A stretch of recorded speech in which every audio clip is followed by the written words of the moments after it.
यो क्या बोलती public, board exam का टेंशन हो रहा है क्या? अरे फिकर नॉट, अपन है ना। हम आ गए हैं चैप्टर 1 केमिकल रिएक्शंस को इतना सिंपल और इतना मजेदार बनाने की कि चैप्टर सीधा दिमाग में घुस जाएगा। चलो फुल एनर्जी के साथ शुरू करते हैं। हाँ हाँ, सुन ली हमने। ये सब की सेम कहानी है। भाई केमिस्ट्री बहुत बोरिंग है, रिएक्शंस तो ऊपर से जाती हैं। लेकिन अब और नहीं। आज सारे पर्दे उठेंगे और सारे डाउट्स क्लियर होंगे। तो बस अब ये सब रोना धोना बंद। आज हम इस चैप्टर के उस्ताद बनने वाले हैं। हम ऐसी किलर ट्रिक सीखेंगे कि सारे कॉन्सेप्ट्स मक्खन जैसे क्लियर हो जाएंगे। चलो घुसते हैं अंदर। ओके, तो सबसे पहले आओ एकदम बेसिक से शुरू करते हैं। अपने आसपास हर चीज बदल रही है, लेकिन ये जो बदलाव है ना, यानी चेंज, ये दो तरह का होता है। एक है मेकअप जैसा और दूसरा प्लास्टिक सर्जरी जैसा। आओ देखते हैं इसका क्या मतलब है। देखो बिंडू, फिजिकल चेंज बिल्कुल मेकअप जैसा है, टेम्पररी और रिवर्सिबल। मतलब चीज का सिर्फ लुक बदलता है, उसकी असली पहचान नहीं। जैसे बर्फ का पानी बनना, पानी को वापस फ्रीजर में डाल दो, वापस बर्फ बन जाएगी, सिंपल। लेकिन केमिकल चेंज वो है प्लास्टिक सर्जरी जैसा, एकदम परमानेंट। एक बार दूध से दही बन गया तो क्या उससे वापस दूध बना सकते हो? सोचो सोचो, नहीं ना। बस यही फर्क है। चलो अब आते हैं रिएक्शंस के टाइप्स पर, और इसे समझने का सबसे आसान तरीका है शादी और ब्रेकअप। हाँ, ये दो शब्द पूरा कॉन्सेप्ट क्लियर कर देंगे कि आखिर केमिस्ट्री में चीजें बनती कैसे हैं और टूटती कैसे हैं। तो पहला है अपना शादी वाला रिएक्शन। एकदम सिंपल है। जैसे शादी में दो लोग मिलकर एक हो जाते हैं, केमिस्ट्री में भी दो या उससे ज्यादा चीजें मिलकर एक नई चीज बनाती हैं। इसी को हम कहते हैं कॉम्बिनेशन रिएक्शन। फॉर्मूला देखो कितना सिंपल है। ए और बी मिले और बन गया ए बी। जब दो या दो से ज्यादा चीजें जुड़कर एक सिंगल चीज बनाएं, वो है कॉम्बिनेशन। सिंपल है ना? अब भाई जहां शादी है वहां ब्रेकअप का सीन भी हो सकता है। ये रिएक्शन शादी का बिल्कुल उल्टा है। यहां एक चीज टूटकर अलग अलग हो जाती है। इससे बोलते हैं डीकंपोजिशन रिएक्शन। यहां एक सिंगल कंपाउंड जैसे कि ए बी टूटकर दो या उससे ज्यादा सिंपल प्रोडक्ट्स ए और बी में बढ़ जाता है। मतलब एक था, अब दो या उससे ज्यादा हो गए, कहानी खत्म। लेकिन ये ब्रेकअप होता क्यों है? इसके पीछे हैं 3 वजह। या तो गर्मी बढ़ गई जिसे कहते हैं थर्मल, या करंट लग गया जिसे कहते हैं इलेक्ट्रोलिटिक, या फिर धूप में कोई और दिख गया जिसे कहते हैं फोटोलिटिक। और इसको याद रखने की भीड़ू ट्रिक सिंपल है। टी ब्रेकअप, टी से थर्मल और ई से इलेक्ट्रोलिटिक। याद रहेगा ना? चलो अब अगले रिएक्शंस के लिए चलते हैं स्कूल के प्लेग्राउंड में। याद है वो क्लासिक सीन, एक ताकतवर बुली और एक कमजोर स्टूडेंट की कहानी?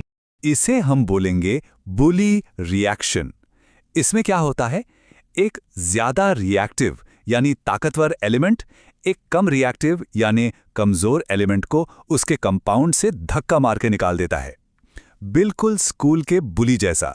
तो ये सीन काम कैसे करता है? देखो, स्टेप 1, अपना बेचारा कमजोर सा कॉपर अपने पार्टनर सल्फेट के साथ आराम से बैठा है। स्टेप 2, तभी एंट्री होती है स्ट्रॉन्ग बुली आयरन की। स्टेप 3, आयरन आता है और कॉपर को एक धक्का मार के उसकी जगह से हटा देता है। और आखिर में स्टेप 4, आयरन खुद सल्फेट के साथ जुड़ जाता है और बेचारा कॉपर अकेला साइड में खड़ा रह जाता है। इसी को कहते हैं डिस्प्लेसमेंट रिएक्शन। इसका एक जबरदस्त लाइव एग्जाम्पल है जब एक लोहे की कील को कॉपर सल्फेट के सुंदर से नीले सोल्यूशन में डाला जाता है। पता है क्या होता है? जादू। धीरे धीरे वो नीला रंग गायब होने लगता है और सोल्यूशन हरा हो जाता है। ये कलर चेंज ही इस रिएक्शन की असली पहचान है। एग्जाम के लिए ये कलर चेंज जरूर याद रखना भेड़ू। अच्छा, अब आते हैं पार्टनर एक्सचेंज रिएक्शन पे। इसको डबल डिस्प्लेसमेंट भी कहते हैं। इसमें कोई लड़ाई झगड़ा नहीं।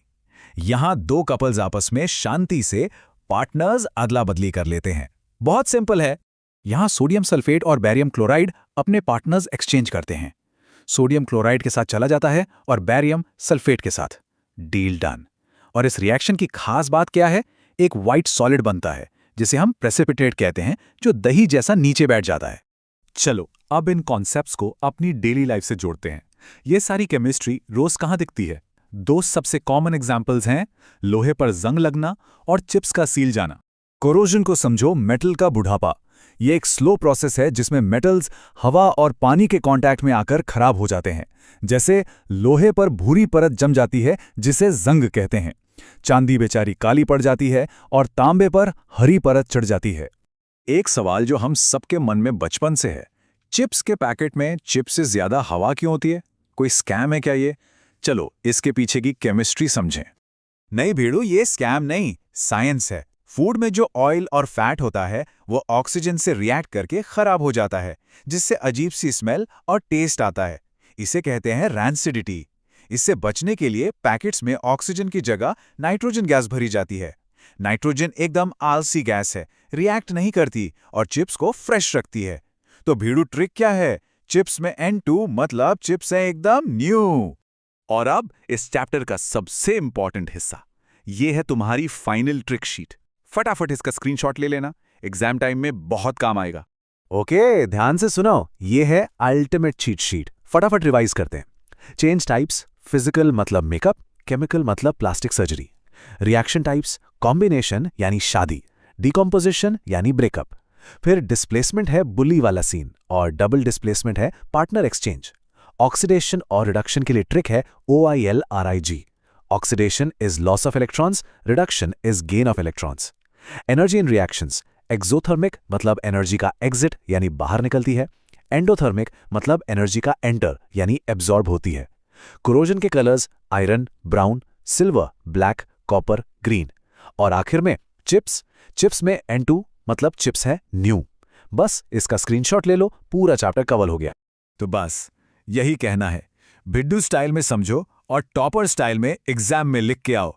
अब इस चैप्टर से डरना बिल्कुल नहीं है, इसमें टॉप करना है। तो अगला चैप्टर है एसिड्स, बेसिस एंड सॉल्ट्स। क्या उसके लिए भी ऐसी ही भिड्डू ट्रिक्स के लिए तैयार हो? कमेंट्स में जरूर बताना। तब तक पढ़ते रहो और मचाते रहो।